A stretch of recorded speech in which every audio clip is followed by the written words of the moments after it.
Bonjour à tous.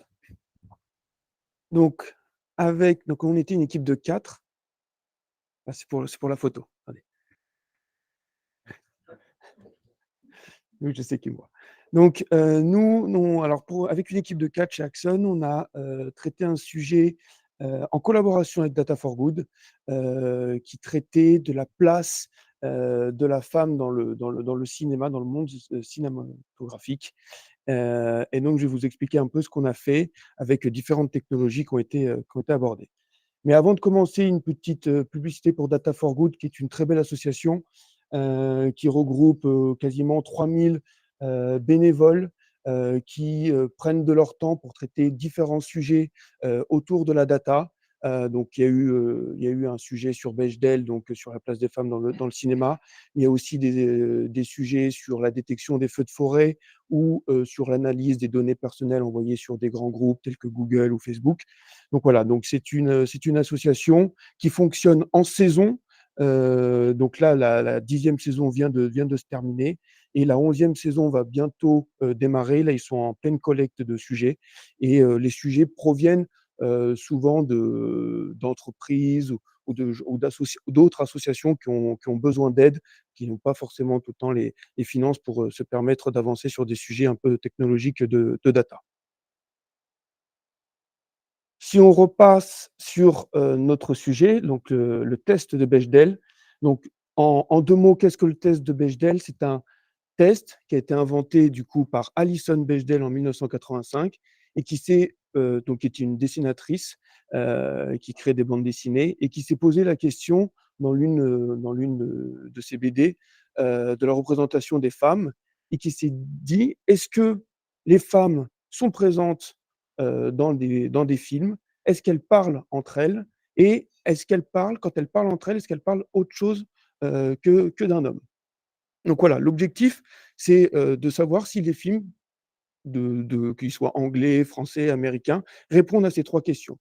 L'objectif derrière l'idéologie n'est pas de se dire: «Il faut que maintenant chaque film réussisse ce test». C'est plutôt, d'avoir une vision, à l'instant T d'anciens films, de savoir si ces films, heu, répondaient à ces 3 questions. Alors que pour répondre à ces 3 questions, il suffit que d'une séquence d'1 minute, par exemple, ou, une séquence d'1 minute où 2 femmes sont nommées, où elles parlent entre elles et qu'elles parlent d'autre chose que d'un homme et le test est réussi, donc pour vous dire. Et on détecte que déjà sur quasiment 10 000 films, hem, 57 57 ne l'ont pas passé. Ou l'ont réussi, pardon. Le 57 l'ont réussi. Donc il y a quand même une marge de progression à faire, voilà, pour une meilleure représentabilité des femmes. J'ai donné la parole à mon collaborateur Vincent pour la suite. Merci Mathieu. Bonjour à tous. Donc la question qu'on s'est posée suite à ça, c'est, sachant que ce test aujourd'hui, est fait, manuellement par, des personnes, on a collaboré avec, l'association 50-50 qui est une association, qui œuvre dans le monde cinématographique pour défendre la cause des femmes.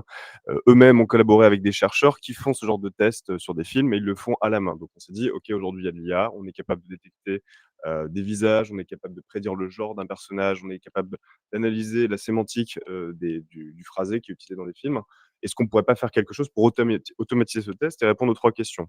Donc ce que vous voyez en haut, en fait, c'est toute la partie, analyse, vision. Donc, est-ce qu'il y a 2 femmes? À partir d'une image dans un film, est-ce qu'on va être capable de déterminer s'il y a 2 femmes? Est-ce qu'elles parlent ensemble? On verra par la suite quelle technologie on a utilisée pour faire ça, pour répondre à cette question. Et en dessous, on a une partie plutôt audio, où on va venir extraire le contenu audio, du fichier MP4, c'est le format de fichier qu'on analyse pour les vidéos et on va, se poser des questions plutôt, d'ordre, sémantique. De quoi elle parle, et quels sont les sujets abordés. Et derrière, ça va nous donner un score sur 3 qui permettra de faire passer tous ces films, à ce test et également d'avoir, en fait, démocratiser ce test, permettre à des gens d'aborder le test de façon beaucoup plus, facile, et abordable. Donc juste pour la partie vision, comment ça marche? Très simplement, en fait, on va prendre notre vidéo qu'on va récupérer, admettons sur YouTube. On va l'enregistrer en MP4 et on va découper la vidéo en frames. Une frame, c'est quoi? C'est juste une image. Faut imaginer qu'en en règle générale, au cinéma, c'est à peu près 25 images par seconde. Donc vous avez à peu près 25 images qui vont être découpées enfin, vous avez, le nombre de secondes de la vidéo découpé multiplié par 25, ça vous fait le nombre d'images et ensuite on va les passer à un modèle qui s'appelle Clip, pardon, un modèle Clip. Ce modèle est très connu, a été mis à disposition, c'est un modèle open source qui permet en fait, qui a été entraîné sur, énormément de films et énormément d'audio-descriptions. Donc ça veut dire que c'est un modèle qui, à partir d'une image, est capable de trouver le rapprochement avec, un label ou une description. Il est capable de le faire parce qu'il a été entraîné sur des millions de films et donc en fait, nous, on va, donner des descriptions, par exemple, 2 femmes sont en train de parler ensemble et il va être capable de donner un score de probabilité, qui va se rapprocher de 1, selon la description qu'on a donnée si l'image correspond à ce qu'on a dit. Donc là, dans le cas qu'on est en train de voir, on a des femmes qui sont en train de discuter. On lui a donné, two women speaking, et two men speaking, 2 descriptions toutes simples et il nous a renvoyé des scores de prédiction qu'on va pouvoir derrière réutiliser pour, qualifier ou pas l'image et répondre au test. On a également alors, je te laisse, reprendre la parole. Je reprends la parole juste pour, répondre à la troisième question qui, je vous rappelle, était de savoir si, des femmes qui parlaient entre elles dans un film parlaient d'autre chose que d'un homme. Là, ce sont des technologies de speech to text qui ont été utilisées tout d'abord, parce que l'objectif n'était pas de récupérer les sous-titres directement, d'un film, mais de toujours se partir du MP4, donc à savoir du film, hein, avec l'image et l'audio. Donc voilà, donc avec des technologies de speech to text telles que DeepSpeech, qui est aussi une librairie open source, nous avons été en mesure d'extraire, uniquement l'audio, d'une vidéo. Donc ce qui est intéressant, c'est qu'on peut extraire le texte, donc uniquement le texte, mais également créer des SRT, c'est un fichier de sous-titres et du coup d'avoir le temps, à quelle période est dite chaque phrase. Et ça, c'est utile pour faire une analyse plus complète par la suite.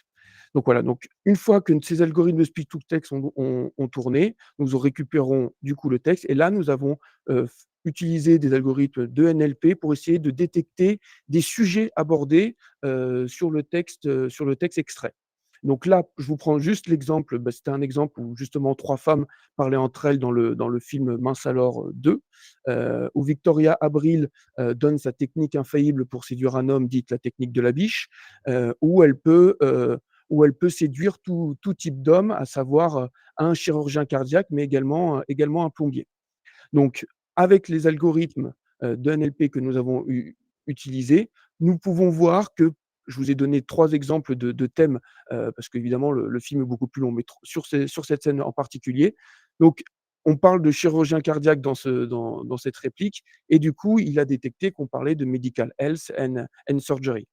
Mais on voit bien que quand même, l'algorithme a détecté qu'il y avait, du dating et de la family and relationships, qui étaient détectés. Donc on peut en déduire qu'en effet, quand on a un thème dating, que voilà, c'était pour une relation, pour des relations amoureuses ou de séduction avec un homme. Donc là, dans cet exemple précis, on peut en déduire qu'il parle d'un homme. Merci Mathieu. Alors, donc on va vous faire une petite, démo. Malheureusement, on ne pourra pas vous montrer la web app en live, mais on va vous montrer des extraits vidéo de ce qu'on a fait. Donc on a pris, en guise, d'exemple, pas la peine de la jouer, on a pris le film Ticket to Paradise qui vient de sortir, récemment, on a pris donc la bande annonce et on l'a passée dans notre, simulateur. Donc c'est une vidéo qui est disponible sur YouTube. Pardon. Donc notre simulateur se présente sous cette forme-là. C'est un simulateur assez simple. Vous avez d'abord une première partie, on va vous demander de rentrer le lien YouTube de la vidéo qui est de votre intérêt, le simulateur va venir récupérer la vidéo et l'enregistrer en MP4 et le stocker en local.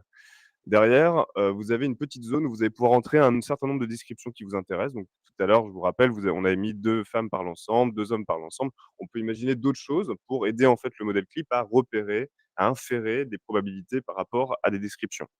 Donc une fois que vous avez complété ça, vous lancez l'analyse vidéo. Donc ça prend, quelques secondes à tourner et vous avez des résultats qui se présentent sous la forme de l'image que je vous montre là. Donc vous avez en fait à gauche, vous avez toutes, les frames originales, donc les images originales sur laquelle, le modèle a tourné. Au milieu, vous avez, l'image du visage qui a été détecté, donc le visage d'une femme en l'occurrence, et à droite, vous avez des stack bars. Donc ces stack bars, en fait, vont vous montrer les probabilités agrégées sur une forme de barre, et les probabilités les plus importantes seront les rectangles les plus hauts, bien entendu. Donc ça permet de visualiser très facilement si la frame, qui a été détectée, se rapproche très fortement d'un des labels qui nous intéresse. Pourquoi on a fait ça? On a cumulé Clip et un autre modèle qui s'appelle Deepface pour repérer les images parce que les 2 se complètent bien. C'est que d'un côté, on a un modèle comme Deepface qui a la capacité de repérer les visages, mais qui ne le fait pas systématiquement. Alors là, je ne vais pas vous le montrer, mais il y a des images, des visages parfois d'hommes qui sont détectés comme femmes. Donc pour compenser ces erreurs-là, on utilise Clip qui lui va venir, vraiment confirmer une prédiction et s'assurer que c'est bien une femme ou 2 femmes qui sont détectées. Et donc, à partir de ce résultat, on peut déjà répondre aux 2 questions qui nous intéressent, c'est-à-dire: est-ce qu'il y a 2 femmes sur une scène et est-ce qu'elles parlent ensemble? Et ensuite, la deuxième partie, c'est la partie que vous a présentée Mathieu. En lançant l'analyse sémantique, on va récupérer l'ensemble du texte, qui a été, commenté, qui a été, voilà, détecté, sur la vidéo et qui va être retranscrit sous une forme temporelle avec, les différentes thématiques. Donc, les grands points thématiques sont en dessous, hein, les main topics, raised during the trailer, et vous pouvez dedans y trouver, en fait, les références à des relations hommes-femmes ou pas d'ailleurs, et vous pouvez, tout de suite, enfin, après ça demande une analyse plus profonde, mais on peut déjà avoir une première tendance sur les sujets qui sont abordés et à quelle période ils ont été abordés. Donc voilà, ça c'est une présentation assez succincte, mais en tout cas de la web app qu'on a construite pour essayer de répondre à ces questions. Les use cases. Alors, moi, je vais vous parler des use cases par rapport à Clip, donc le modèle qu'on a utilisé pour essayer de déterminer, la description d'une image. Bah, il y en a plusieurs, et aujourd'hui, Clip est largement utilisé dans l'industrie parce qu'il est très scalable et très puissant. Vous pouvez, par exemple, faire de la modération d'images, sans entraîner un modèle. Vous pouvez tout de suite qualifier, si des images, peuvent heurter un public sensible. Par exemple, dans le cadre de Facebook ou d'autres plateformes qui doivent gérer un nombre très important d'images, on peut avoir des modèles qui vont tout de suite classifier et stocker des images, voilà, dangereuses.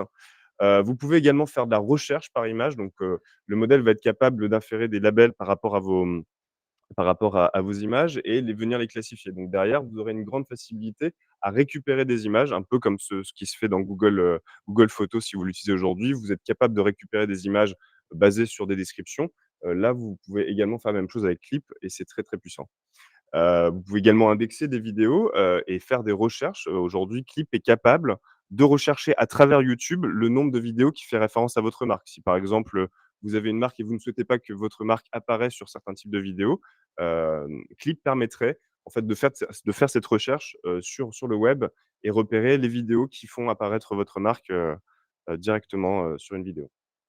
Donc il y a beaucoup de cas d'usage et je pense que c'est un modèle qui a beaucoup d'avenir parce que, contrairement à beaucoup d'autres, il est très ouvert et il n'est pas limité puisqu'il a été entraîné sur une multitude de vidéos et de multitude de descriptions. Mathieu? Pour les cas d'usage, je veux dire. Et pour conclure, donc, quelques petits idées, de use case qui pourraient être appliquées dans l'industrie pour la partie, speech to text et analyse NLP. On pourrait penser au record de meeting, l'enregistrement de réunions, et d'avoir, voilà, une transcription de tout ce qui a été dit, d'avoir un résumé aussi, parce qu'on est aussi capable avec les technologies actuelles de condenser un contenu et d'avoir le résumé de ce qui a été dit et comme, je vous l'ai, expliqué tout à l'heure, d'extraire les main topics, les sujets abordés, pendant cette réunion. Concernant les appels audio, vers du support, ça pourrait, clairement les aider à avoir, une analyse aussi, on va dire des sentiments qui sont, des clients au bout du fil pour savoir s'ils sont énervés, s'ils sont de bonne humeur. Donc on pourrait, imaginer un use case dans ce sens.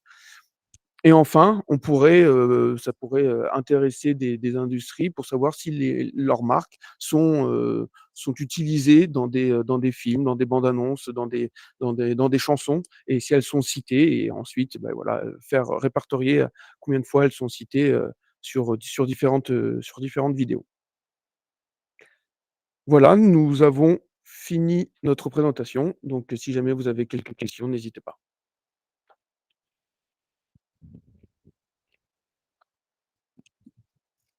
Merci Mathieu, merci Vincent. On a une question dans la salle.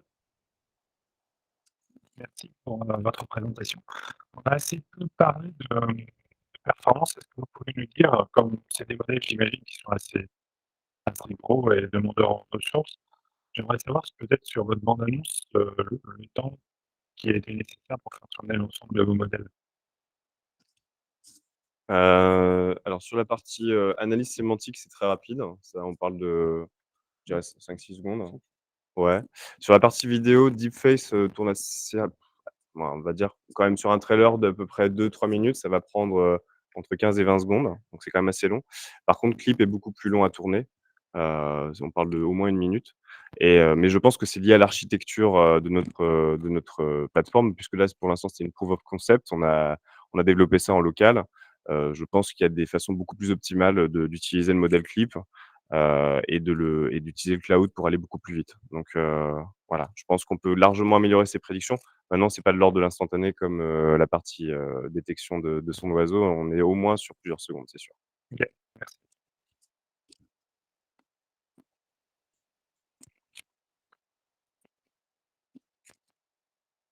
pour la présentation. Je voulais savoir si c'était, possible, de lier en fait, d'attribuer des voix, qui ont été détectées sur le signal audio, à, personnes, heu, en fonction, de leur sexe ou en fonction de leur âge ou, particularité, physique qui permettrait d'attribuer, plutôt telle voix à telle personne, identifiée, sur l'image. Alors ça c'est une partie un peu difficile. Donc là, on n'est pas allé au bout de ce qu'on aurait voulu faire sur ce sujet, mais on a voulu adresser. On avait réfléchi à déjà utiliser le fichier sous-titres pour avoir les temps de parole, pour, du coup, faire une analyse sur les images pour dire, là, c'est cette personne qui parle, donc on peut, lui affecter son texte. Ensuite, en effet, sur les images, on est capable de faire des prédictions sur le sexe, sur la nationalité, et des choses comme ça. Sur l'audio, j'ai pas poussé jusqu'à avoir cette analyse, honnêtement. Donc je pense que des choses existent, mais pour l'instant, je ne saurais pas répondre à ces questions sur la partie audio, en tout cas. Moi, je peux te dire que oui, c'est possible, mais avec un modèle qui a été développé par l'INA qui s'appelle AI Segmentor, qu'on n'a pas utilisé nous à titre personnel, mais que le projet a utilisé pour d'autres cas d'usage et le modèle a pour vocation à dissocier les différentes voix et les attribuer à des identifiants uniques. Donc, s'assurer qu'il y ait 1, 2, 3, 4 locuteurs, sur une scène et derrière, le modèle n'est pas entraîné pour reconnaître la personne qui parle. Donc ça, c'est à une convergence à faire avec, soit la partie sémantique, ce que la chose est dite, enfin le contenu du texte peut être associé à la voix qui parle en même temps ou l'image. Si avec 5 secondes, tu as la vision d'une personne qui s'appelle, je sais pas moi, Brad Pitt et que tu vois que sur la même période, AI Segmentor a dit qu'il y avait la voix numéro 2, tu peux dire cette voix-là, c'est Brad Pitt. Mais voilà. Mais aujourd'hui, tu es capable de dissocier les voix, sur une image. Enfin, sur une vidéo, ouais. OK, merci. Voilà. Bonjour, merci pour la présentation. J'ai une question, moi, plutôt sur le test de PhD en lui-même. J'aimerais savoir si c'est possible d'appliquer cette technique à des données autres que des données, vidéo.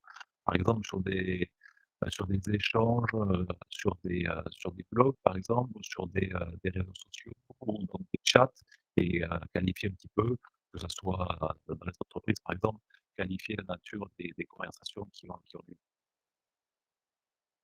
Ben, ça dépend de la oui. C'est totalement possible. Alison Bechdel a créé ça, son analyse, c'était vraiment sur le cinéma. Sa bande dessinée, il faut regarder, c'est, 2 femmes qui vont au cinéma et il y en a une qui dit: «Non, moi j'y vais pas parce que les femmes sont pas assez représentées» et cetera et c'est là où elle, met en place, ces 3 questions. Et ensuite, du coup, maintenant, le test de Bechdel est uniquement associé au cinéma.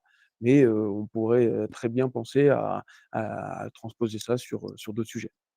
Mais pour l'instant, Bechdel est vraiment uniquement sur le cinéma et l'objectif est vraiment de savoir si, les films, le respectent ou pas.